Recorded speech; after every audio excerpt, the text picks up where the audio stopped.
હાલ જે છે માધાપર ચોકડી પાસે યોગી ઇન્ડસ્ટ્રીયલ એરિયાની અંદર હીર એન્ટરપ્રાઇઝ કરીને જે ઉત્પાદક પેઢી આવેલી છે તેની અંદર અમારી ટીમ દ્વારા જે છે સ્થળ પર તપાસ કરતા અહીં જે કહી શકાય કે ડ્રાય ફ્રૂટનો જે છે અખાદ્ય જથ્થો એટલે કે અંદાજે 2 ટન એટલે કે 2000 કિલો જેવો જે છે જથ્થો આપણને મળી આવેલ છે। આ જથ્થાની અંદર જે છે તે અમારી ટીમ દ્વારા હાલ જે છે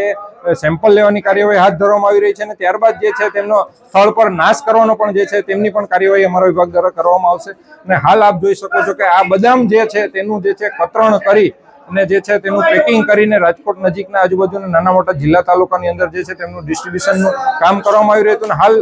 ઉનાળાની સિઝનને અનુલક્ષીને લોકો દ્વારા જે છે ઠંડા પીણા, આઈસ્ક્રીમ, શ્રીખંડ, લસ્સી અને આઈસ ડીશ ગોલાનો લોકો દ્વારા ઉપયોગ થતો હોય છે। અને આ વસ્તુઓની અંદર હાલ જે છે ડ્રાયફ્રૂટનો પણ બહોળા પ્રમાણમાં ઉપયોગ થતો હોય છે, તો તેની અંદર આનો ઉપયોગ થતો હતો। અને હાલ જે છે આવી અખાદ્ય ડ્રાયફ્રૂટ્સ જે છે ખાવાને કારણે લોકોને જે છે તે પેટમાં દુખાવો થવો, ઝાડા ઉલટી એટલે કે ડાયરિયા, વોમિટિંગ અને આંતરડાને લગતા નાના મોટા રોગો થવાની પૂરેપૂરી શક્યતાઓ રહેલી છે।